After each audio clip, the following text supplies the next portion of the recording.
हर जोखिम से निकल कर फसल आए, सुरक्षित हो जाए। फसल बीमा से हर किसान अब आत्मनिर्भर हो जाए। अब सूखा पड़े या बाढ़ आ जाए, कोई डर नहीं। अब ओले पड़े या कीट पतंगे फसल खा जाए, कोई फिक्र नहीं। अब कैसी भी आपदा हमारी फसल पे आ जाए, क्षति होने पर हमारे दावों का उचित भुगतान मिलता है, क्योंकि हमने लिया है प्रधानमंत्री फसल बीमा। बुआई से फसल कटाई तक हर जोखिम का दावा, न्यूनतम प्रीमियम पर अधिकतम भुगतान का वादा। योजना से हर साल जुड़ रहे हैं 5 करोड़ से ज्यादा किसान। अब आपकी है बारी। नजदीकी कृषि कार्यालय, सहकारी समिति, बैंक शाखा, अधिकृत बीमा कंपनी या जन सेवा केंद्र में स्वेच्छा से करा सकते हैं पंजीकरण। फसल बीमा पोर्टल या फसल बीमा ऐप द्वारा भी किया जा सकता है पंजीकरण। प्रधानमंत्री फसल बीमा योजना, आपकी फसलों का संपूर्ण सुरक्षा कवच। कृषि एवं किसान कल्याण मंत्रालय, भारत सरकार।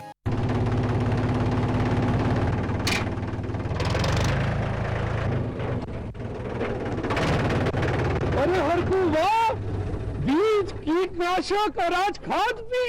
अरे इतना खर्चा कहाँ से? अरे खर्च की चिंता किसे है, मेरे पास है ये किसान क्रेडिट कार्ड। कार्ड? अरे बैंकों द्वारा जारी इस कार्ड से किसान उसकी सीमा तक की रकम कभी भी बैंक से निकलवा सकता है और खेती बाड़ी की सामग्री कभी भी खरीद सकता है। तो हरकू भैया एक कार्ड मेरे लिए भी। किसान क्रेडिट कार्ड के लिए नजदीकी बैंक से संपर्क करें और पाएं ढेर सारे लाभ।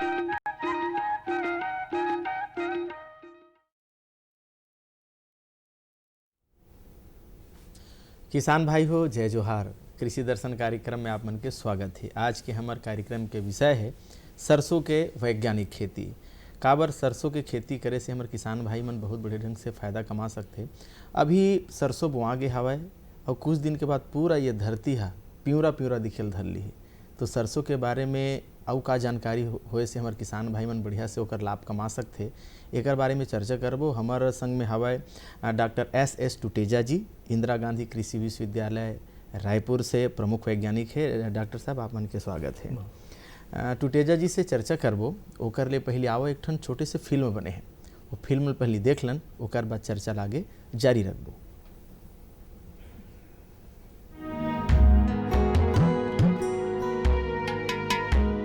छत्तीसगढ़ के किसानों के लिए सरसों एक आर्थिक महत्व की फसल बन रही है।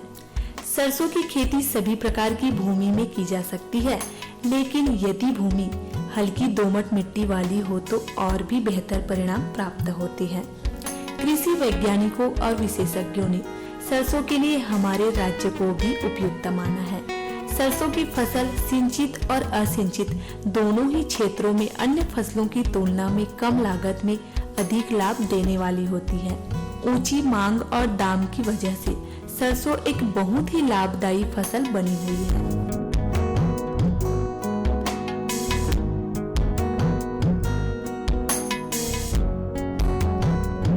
सरसों की बुआई हमेशा कतारों में ही की जाती है। किसान भाइयों को ये जानकारी होनी चाहिए कि बुआई के समय भूमि में पर्याप्त नमी का होना अति आवश्यक होता है। कतार निर्माण कार्य भी खेत की तैयारी के समय ही किया जा सकता है। खेत की तैयारी के तहत खेतों की अच्छी तरह से जुताई किया जाना चाहिए और पाटा चलाकर बड़े बड़े ढेलों को तोड़ दिया जाना चाहिए। बुआई के लिए बीजों की मात्रा को भी ध्यान में रखा जाना चाहिए।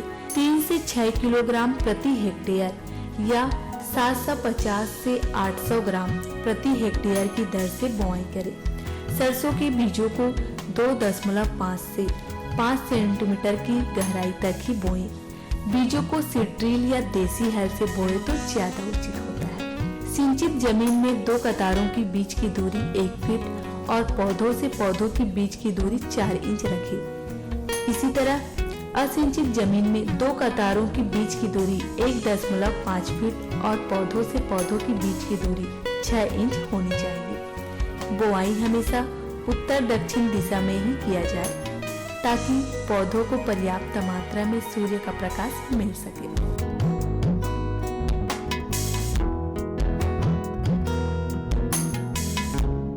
किसान भाइयों, सरसों की खेती में जल प्रबंधन का बड़ा महत्व है।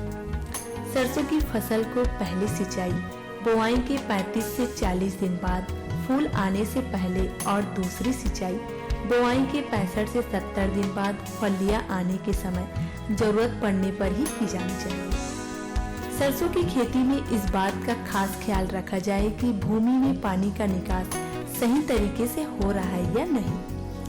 सरसों के लिए सिंचाई ड्रिप इरिगेशन या स्प्रिंकलर पद्धति का भी प्रयोग किया जा सकता है।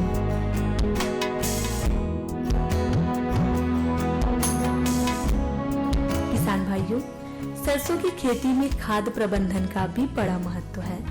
सरसों की खेती में यदि देसी खाद या सड़ी गोबर की खाद उपलब्ध हो तो उत्तम परिणाम के लिए 80 क्विंटल प्रति हेक्टेयर की दर से बुआई से 20 दिन पहले खेत में डाली जानी चाहिए।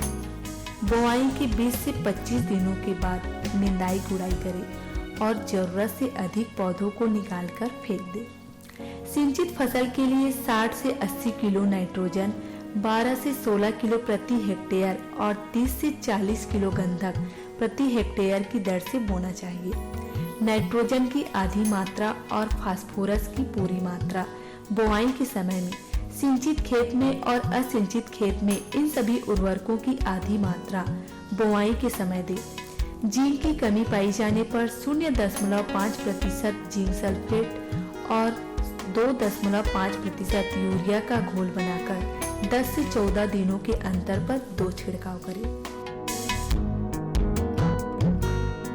अब छत्तीसगढ़ के कई किसान भाई सरसों की खेती करके अतिरिक्त आमदनी ले रहे हैं और खुशहाली का जीवन जी रहे हैं।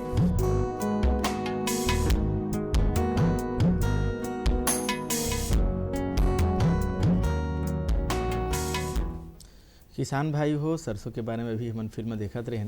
सरसों के साग और मक्का की रोटी है पंजाब ही नहीं बल्कि पूरा दुनिया में प्रसिद्ध हो गया है। तो टूटीचा जी, सबले पहले हम आपसे जानना चाहबो कि जैसे किसान भाई मन हाँ सरसों तो बोड़ रहे हवे, ओकर उत्पादन बढ़ाए बर अभी किसान भाई मन का करे?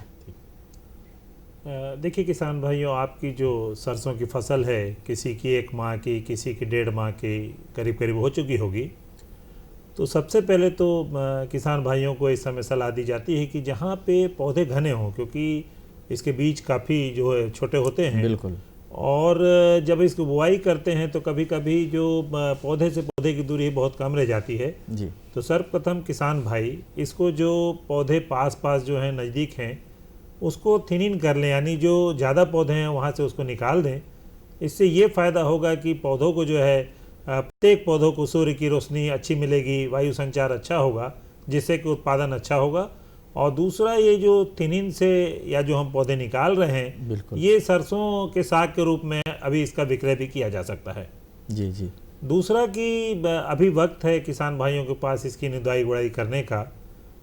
निदाई जो है वो अत्यंत आवश्यक है, क्योंकि जो खरपतवार हैं वो काफ़ी नुकसान पहुंचा सकते हैं उत्पादन में। तो खरपतवारों को निकाल दें और हल्की गुड़ाई करें, जिससे कि जड़ों का विकास अच्छा हो, पौधे की जो वृद्धि हो अच्छी हो, जिससे कि उसमें फलियां अच्छी लगे और उसका उत्पादन हमको अच्छे से प्राप्त हो सके। तो किसान भाइयों को चाहिए कि सर्वप्रथम जो है अभी जो बहुत घने पौधे जहाँ जहाँ पे लगे हैं उसको निकाल दें और निदाई गुड़ाई का काम इस समय अवश्य रूप से करें। जी, जैसे अभी हम देखत रहे फिल्म में कि उत्तर से दक्षिण होना चाहिए। तो सूर्य की रोशनी एकर महत्व है। डॉक्टर साहब, जैसे जल प्रबंधन बहुत महत्वपूर्ण है। तो जल प्रबंधन किसान भाई मन कैसे करे, कब कब करे, का बात के सावधानी रखे, एकर बारे में बताओ किसान भाई ला। देखिए, जल प्रबंध का खासकर तिलहनी फसलों में बहुत ही महत्व बढ़ जाता है जी। देखिए, जल प्रबंध में 2 चीज़ आती है, एक तो हम सिंचाई दें और दूसरा सिंचाई के अतिरिक्त यदि ज़्यादा पानी हो जाता है वहाँ पे या कहीं अचानक से बरसात आ जाती है तो जल निकास का जरूर जो है किसान भाई को इंतजाम करना चाहिए जी। तो जल प्रबंध में सर्वप्रथम जो है सिंचाई की, देखिए कि सरसों को जो है असिंचित अवस्था में भी लगाया जाता है, जहाँ पे एक पानी है वहाँ पर भी लगा सकते हैं जी। और अधिक उत्पादन के लिए जहाँ 2 से 3 सिंचाई जो है वहाँ पर यदि दें तो एक अच्छा लाभ प्राप्त होता है जी। तो इसकी जो क्रांतिक अवस्थाएं हैं, खासकर जब सरसों में फूल आते हैं, फूल आने के पहले सिंचाई करें। दूसरा कि जब उसमें जब फलियां बनती हैं और तीसरा जब फलियों में दाने बनते हैं, यानी ये जो तीनों अवस्थाएं हैं क्रांतिक अवस्थाएं, जिसको हम कह सकते हैं कि प्रथम सिंचाई हम 30 से 35 दिन में दें, दूसरा 60 से 65 दिन में, और तीसरा जो है 85 दिन के आसपास 80 से 90 दिन में इस सिंचाई को देना चाहिए। तो इसमें से यदि किसान भाइयों के पास 2 सिंचाई की सुविधा उपलब्ध है तो पहली सिंचाई जो है वो 30 से 40 दिन में दे दे, और दूसरा कि जब फलियाँ बनती हों उस समय इसको पानी दे। लेकिन इस बात का विशेष ध्यान रखें कि पानी बहाव पद्धति से, जैसे कि हम पानी को भर देते हैं, उस पद्धति से न दें, क्योंकि जहाँ ही सरसों में पानी का भराव होगा, जल का भराव होगा, उसके पौधों को नुकसान होना चालू हो जाता है। तो अतिरिक्त जो भी पानी है उसका जल निकास की व्यवस्था किसान भाइयों को शुरुआत में ही कर लेनी चाहिए। और अभी तो अच्छी सुविधा उपलब्ध है किसान भाइयों के पास में कि वो ड्रिप के द्वारा भी और स्प्रिंकलर दोनों विधि के द्वारा इसमें पानी दे सकते हैं।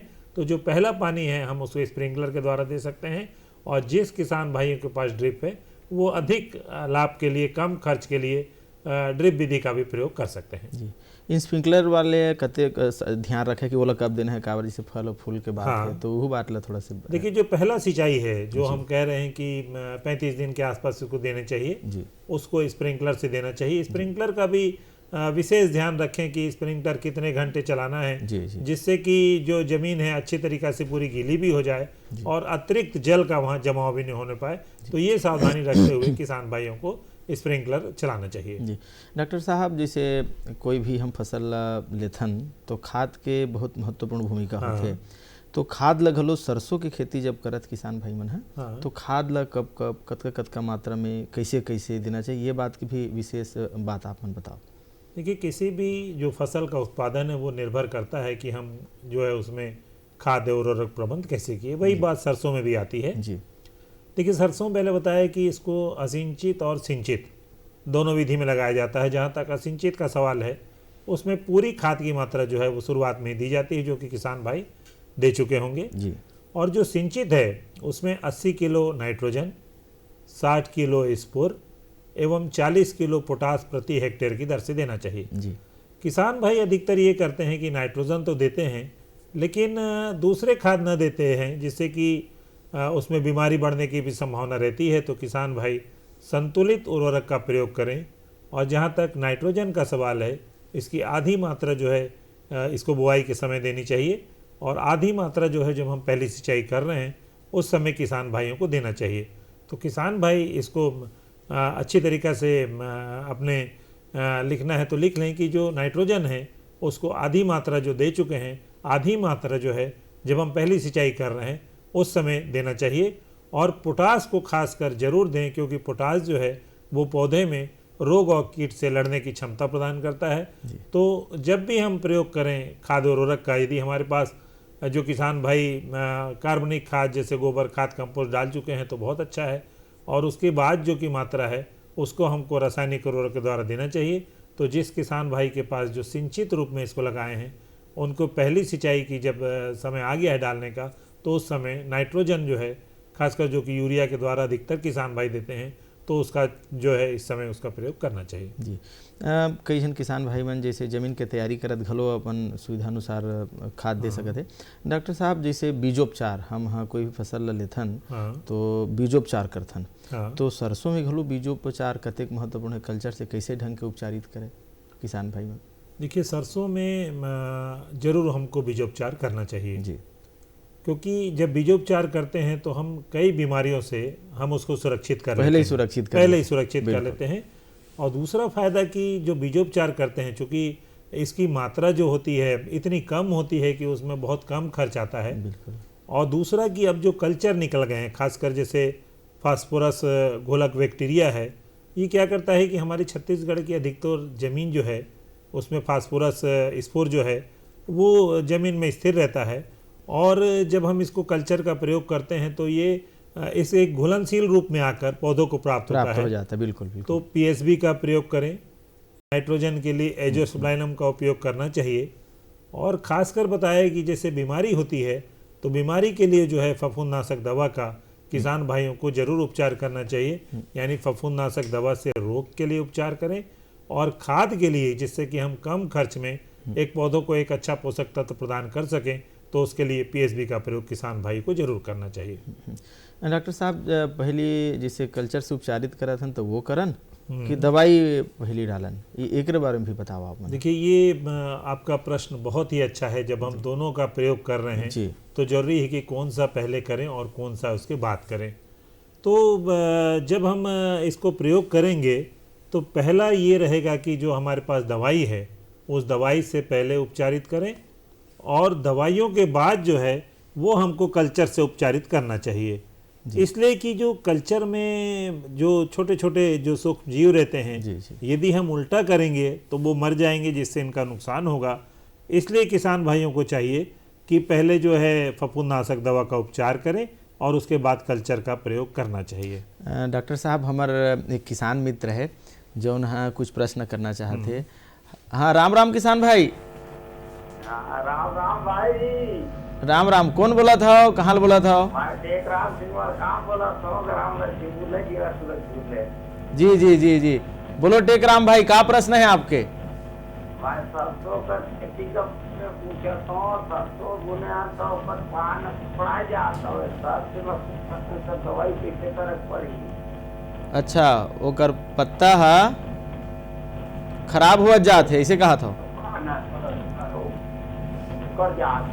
सुखद जात है।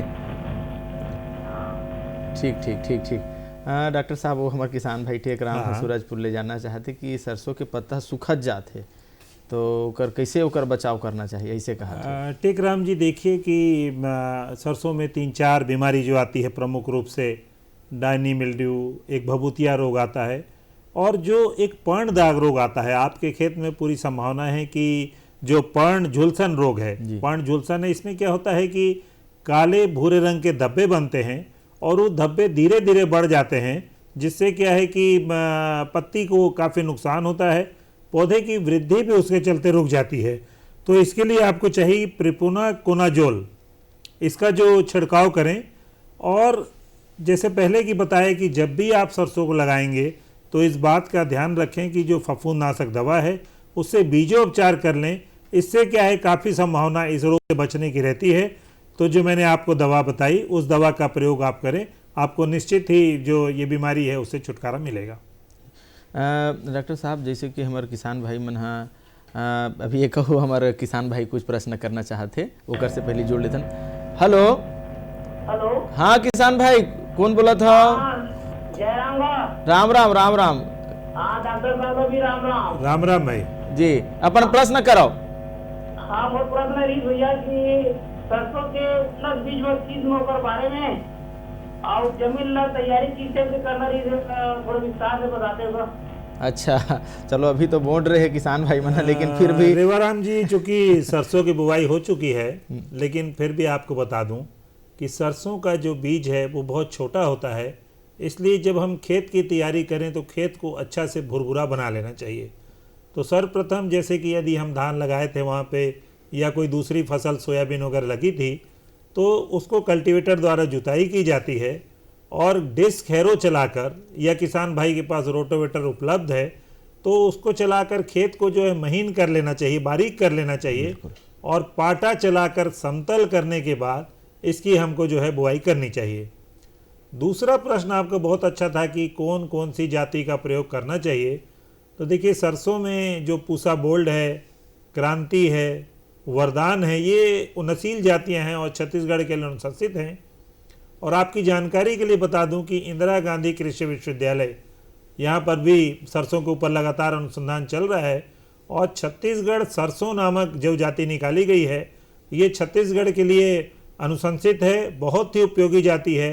तो जो मैंने 4 जातियों का नाम बताया आपको, पूसा बोल्ड, वरदान, क्रांति, या जो चौथी जाति जो इंदिरा गांधी कृषि विश्वविद्यालय के द्वारा छत्तीसगढ़ सरसों निकाली गई है, आप इसमें किसी भी एक जाति का चुनाव कर सकते हैं। छत्तीसगढ़ सरसों इंदिरा गांधी कृषि विश्वविद्यालय द्वारा निकाली गई नवीन जातियां हैं। आप इसका बीज अगले साल के लिए प्रबंध कर लें और इसकी बुआई करें, इससे आपको अच्छा लाभ प्राप्त होगा। डॉक्टर साहब, बहुत बढ़िया आप मन जानकारी दो हमारे किसान भाई ला।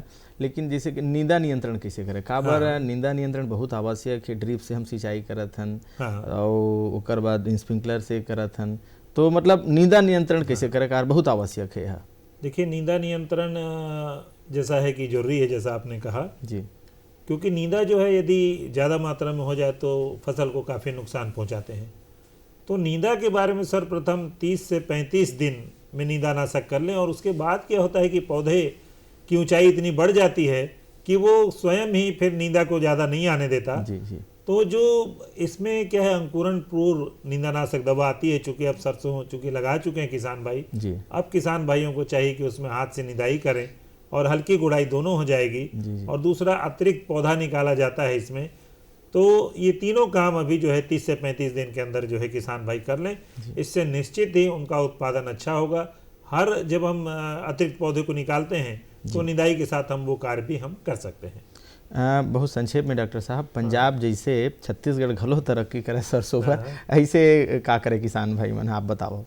देखिए अभी जो मुख्य समय है, खाद प्रबंध जल प्रबंध तो आवश्यक है जी, लेकिन सरसों में जो सबसे बड़ी चीज होती है कि उसमें कीट प्रबंध कैसे किया जाए। बिल्कुल बिल्कुल, क्योंकि अधिकतर जो सरसों में नुकसान पहुंचता है वो कीट और रोगों के द्वारा पहुंचता है। हाँ। तो जो सरसों के प्रमुख जो कीट यहाँ पे छत्तीसगढ़ में आते हैं, माहू है, आपका आरा मक्खी है, जाला इल्ली है, पेटेंट बग है, लेकिन जो सबसे द्वारा नुकसान पहुंचता है वो माहू के द्वारा नुकसान पहुंचता है। तो किसान भाइयों को चाहिए कि इसके लिए संतुलित उर्वरकों का प्रयोग करें। समय से यदि बुआई करते हैं तो उसमें ये कीट कम लगता है। दूसरा, यदि हो भी जाए तो उसमें जो है रासायनिक दवा जिसको मैं बता रहा हूँ, मिथाइल ऑक्सीडेमेटोन का छिड़काव किसान भाई को, या डाइमेथोएट नामक दवा आती है, 750 ml प्रति जो है हेक्टेयर की दर से इसका प्रयोग करना चाहिए। और माहू को सतत निगरानी करनी चाहिए क्योंकि ये रस चूस के काफ़ी नुकसान पहुंचाते हैं। तो इसका उपचार किसान भाई जरूर करें। डॉक्टर साहब, आपके साथ चर्चा करत बिल्कुल समय के पता नहीं चली, सब बहुत कम समय में विस्तृत आप मन जानकारी देव स्टूडियो में आए, एक लिए आप मन के बहुत बहुत धन्यवाद। किसान भाई हो, आगे अवैया बेरा में फिर नवा जानकारी, नवा तकनीक और विधि लेके आप मन के सामने उपस्थित होबो। अब दो विदा, राम राम।